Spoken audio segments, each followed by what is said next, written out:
Alright guys, so I promised, well I didn't promise, but I suggested that I was going to make a draft kit video, and I've been trying to think of ways to do it that'd be different and most helpful for you guys, because a lot of times people will make these draft kits or draft videos or draft podcasts and they won't be helpful, so that's what I'm going to go over on this podcast. Maybe I'll make into a video, we shall see.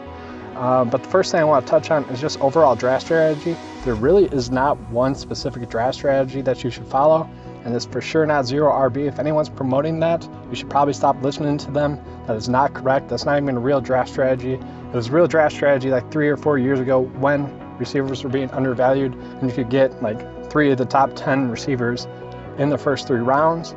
That is no longer the case. Last year, the draft strategy was the year of the rookie running back. You wanted to acquire as many rookie running backs as you could. I even said that last year. I said it that year, the year of the receiver as well, or the zero RB year. So every year there's a different strategy. This year it's kind of going to be you want to go RB heavy because there's a plethora of really good receivers later on. Number 1 receivers in their offense going way too late, going in the double-digit rounds. We'll touch on that later on in this episode. But there is a couple of different draft strategies you can do, but the real only one that you really should be following is the fact that you want to make your roster decisions as easy as possible. What I mean by that is you don't want to be that person that sits a star player on their bench and they score points and you could have won because of those points. You want to get players that you know you're going to start each and every week. It makes the decisions for you a lot easier, and your win totals are going to go up because as a result of that. So that's kind of the strategy that you want to follow.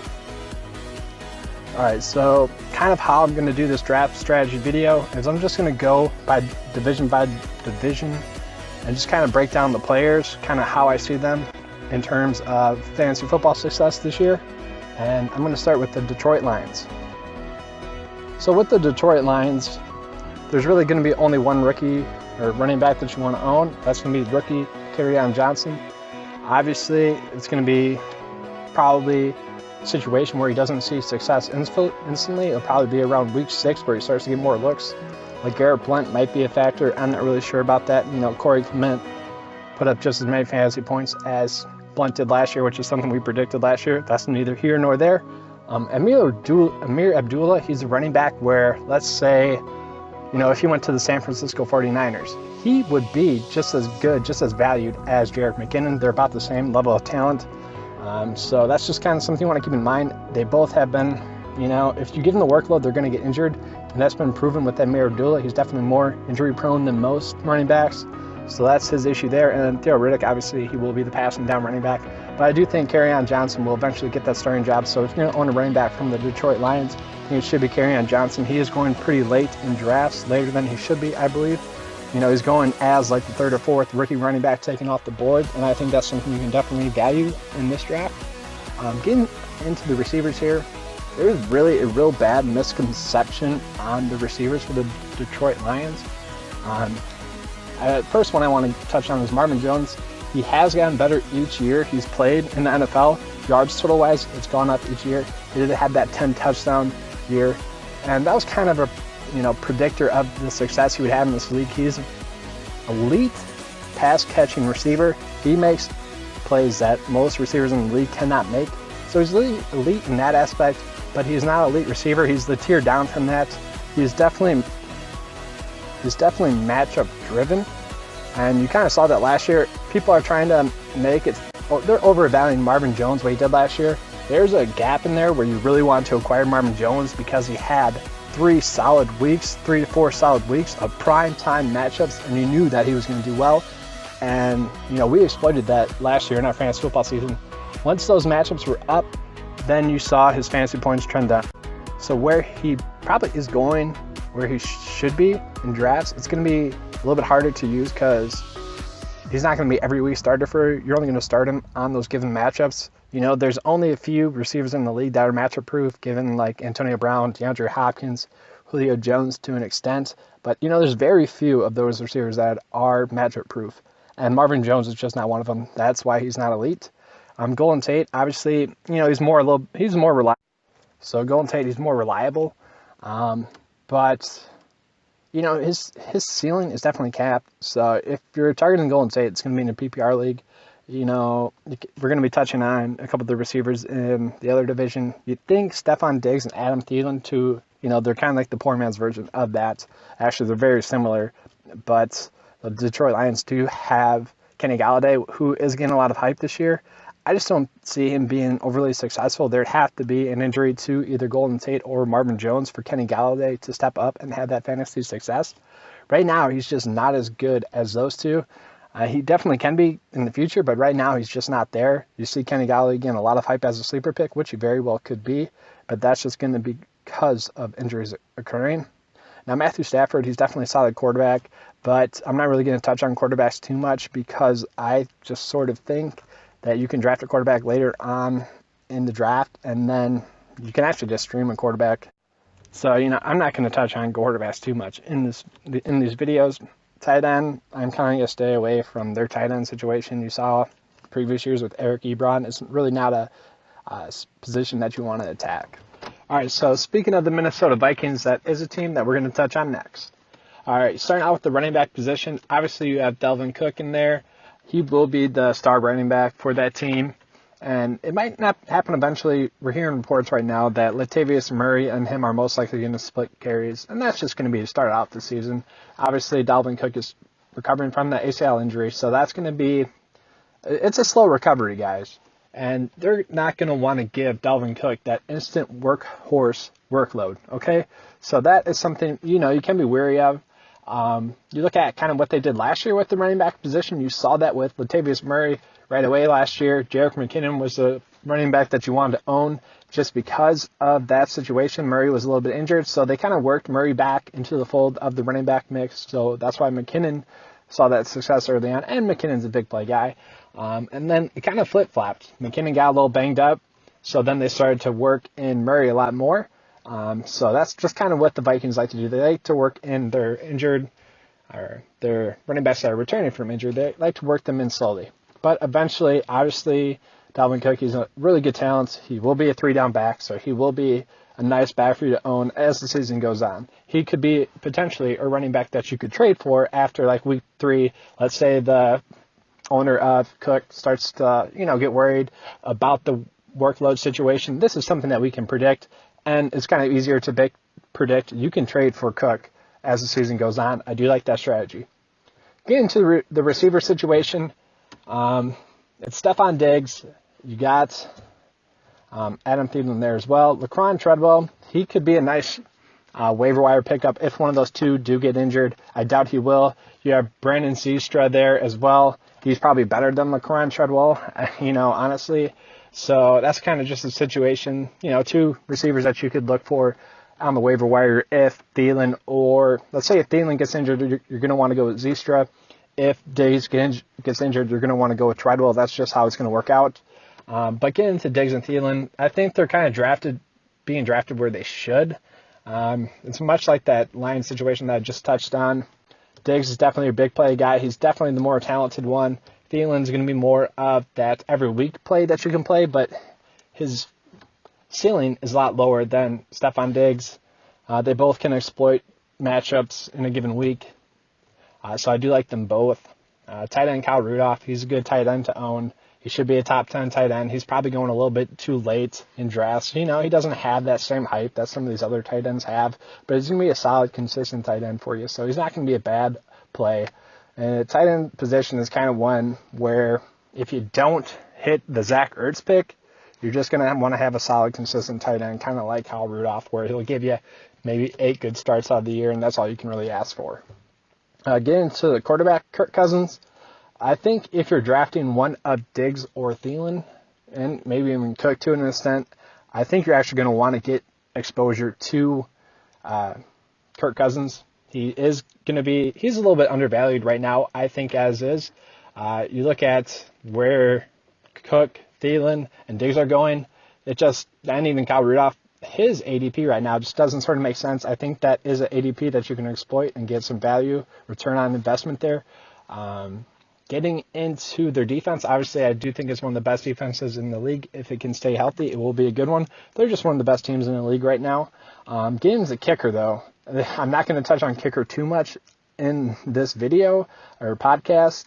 but I don't even know the rookie's name right now. I think it's Carlson, maybe. He's a rookie kicker. He beat out Kai Forbath, I believe. Anyways, the kicker situation for the Vikings has been bad for a while. Now they finally got a rookie kicker that they believe in. And honestly, this is an offense that should be pretty darn good. They should be high-powered. They have a good defense.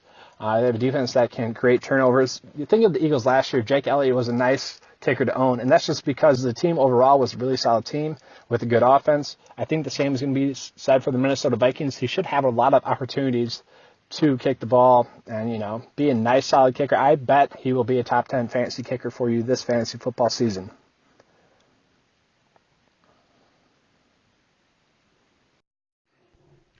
All right, now let's get into the Green Bay Packers.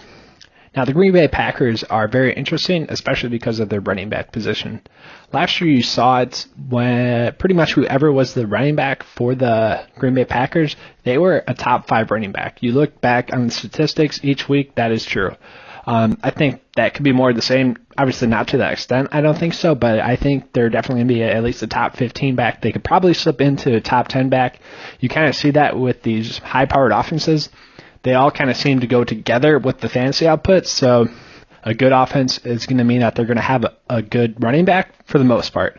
And so I think that's going to be more of the same for the Green Bay Packers. And I think it's going to start off with Jamal Williams. It's going to be his job to lose. He is the most complete back out of that backfield. He can pass and catch the ball in the backfield. Now, he's not the best pass catcher. He's probably the third best pass catcher. But he's the best pass blocker, and he's definitely the best goal line back. And Aaron Jones is a better playmaker than him, especially in open space. But Jamal Williams is definitely more consistent. And I think Ty Montgomery, if he's going to be a running back, I think he'll be the one that is going to be the most consistent in terms of playing time, because I think he's going to be more of that third down role when Aaron Jones gets back from his suspension. It'll be kind of a wait and see, but I do think it'll be Jamal Williams' position to lose as the season goes on. Now, he is a little bit banged up right now, but I don't think that'll be a situation that will matter. So I really do love Jamal Williams as of right now. You saw in the preseason so far, he looked really good. So I do like Jamal Williams right now. He could probably finish as a top 15 running back, like I said, if he does get that workload. But it'll be a situation where I don't mind owning 2 of the Green Bay running backs, depending on your RB cap. Getting to the receivers, I do think Devontae Adams is definitely going to be a top 15 receiver. The only thing that I worry about is most of his success last year came at the hands of Brett Hundley, not really Aaron Rodgers, but I don't think that'll be a factor. But that would be the reason kind of why he doesn't do as good as people are expecting, just because he doesn't have as much chemistry with Aaron Rodgers. But you look at when he was beginning to break out, Aaron Rodgers was targeting him a lot. Just Devontae Adams had a lot of playmaking ability. He was just dropping the ball a lot, and he was definitely dropping the ball a little bit too much. So I do like him. He should be a top 15 receiver. You can draft him as is. Randall Cobb, I think there is some buying opportunity there. I think he's being drafted a little bit too low. We don't really know who's going to be the third receiver out of that offense. It's definitely not Geronimo Allison who's ever telling you that. That, once again, is just bad fantasy football advice. Aaron Rodgers does like him, granted, but he also likes Jake Kumerow, who's a little... So the Green Bay receiver situation for the third receiver is kind of up in the air right now. It could be Jamon Moore. It could be Scatling. It could be Aquinas St. Brown. We don't know yet. We will see that as the season goes on, and it could be a nice waiver wire pickup for you. For tight end, I think that could be a buying opportunity. Jimmy Graham, he's kind of being drafted where he should be. He definitely will be a goal line threat for them. I don't mind that pick. It's going to be kind of a hit or miss each week, but he could get you, 12 points one week and then like 3 the next. It's going to be hit or miss with him. Getting into defense for them, I do think they could have some really nice games. I do think that defense has improved. They were just weak. Their defensive coordinator had been there a while, so that's just kind of one thing where it was just time to get someone in there new, and I think that's going to help them a lot. So I don't mind the Green Bay defense. They definitely won't be like a top 10 defense, but there is some streaming value for you. Kicker Mason Crosby, he's going to be okay. I don't know if you exactly want to own him. A strategy that I do like doing, though, is maybe you can pick up Mason Crosby on the waiver wire one week when you're going against Aaron Rodgers. That'll at least help take away some of the points that Aaron Rodgers is going to occur in that week. So I don't mind that strategy. Okay, let's get into the Chicago Bears now. At the running back position, you can definitely start with Jordan Howard. I do think he's being drafted a little bit lower than he should be, especially in standard leagues. He's going into the late second round, and I just think that's a little bit too late for him. He finished in the top 6 in rushing yards last year total in the NFL. So he's definitely going to be more of a goal line back. That offense is expected to get better this year. So I can definitely see him being start of the second round pick. If he falls into the third round, that's definitely too late. That you're getting really good value drafting him there. Tyreek Cohen, I think he's going a little bit too early. He's got that ADP of around round 8 to round 10, kind of depends what format you're on. But I think that's a little bit too high for him. He's going to be hit or miss, and I just don't see him being used that often. You look at kind of other running backs like him, he'd have to perform kind of like Danny Woodhead did or like Darren Sproles had.